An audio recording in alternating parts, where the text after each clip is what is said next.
Hi, it's me. I'm back. Finally gonna get this doc recommend that I've been promising you out of the way. Um, just gonna get right into it very quickly.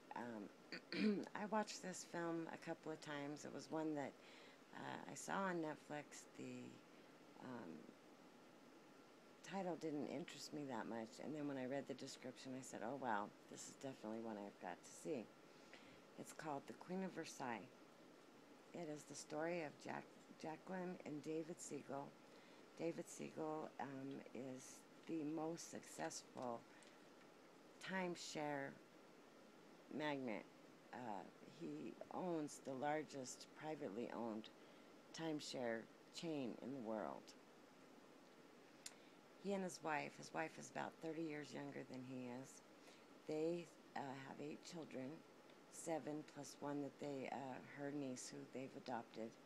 Um, and he, like I said, is extremely wealthy. He had quite a nice chain of timeshares, and then he decided to build a huge one in Las Vegas, Nevada. It's 52 stories. The top 3 floors are all privately owned suites, privately owned huge penthouse suites, and then the rest are timeshares. And one thing that Mr. Segal believes in is that if you own something, it's not doing you any good if you're not making money on it. So he had bought this huge piece of property and started building this house, which is going to be called the American Versailles.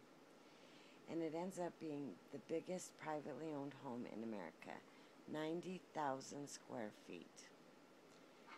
They break ground on it, they get started on it, and about that time, the market crashes. And the bank eventually takes over Westgate in Las Vegas.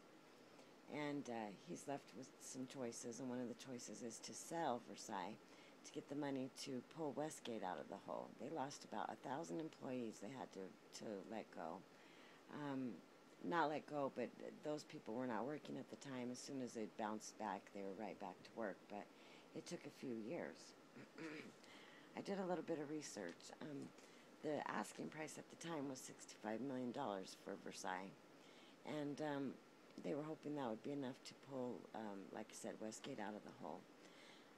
The thing about the documentary is that it started out, it was really supposed to be about the house, and of course, reality show type fashion, ended up getting very deeply in with these kids and the family, and very personal stuff in some ways, and which happens, that's what documentaries are about.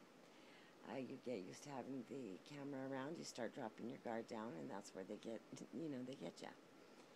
Anyway, I thoroughly enjoyed it. I've been reading some of the other reviews on Netflix, and a lot of people really hated it, really disliked the people, really disliked the amount of money that was being wasted, disliked even the condition of their home.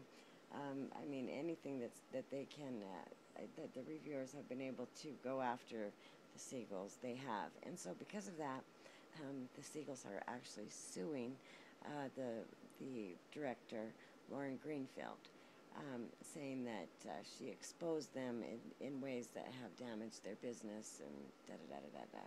I don't think they'll win. You let cameras in your house, you have the opportunity to screen the film. I don't think that they'll get away with it. It was a award winner at Sundance. It grossed over $1 million, which is quite a hefty feat for an indie film.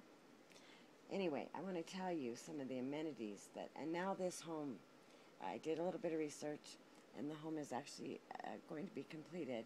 They managed to pull themselves out of the hole, and they've gone back to work on Versailles, and they will be completing it in 2015. David Segal said that he didn't mean for it to be the biggest house in America. The thing is that they started drawing it after they looked at the top 3 floors of, I think it's the Regency, I'm not sure.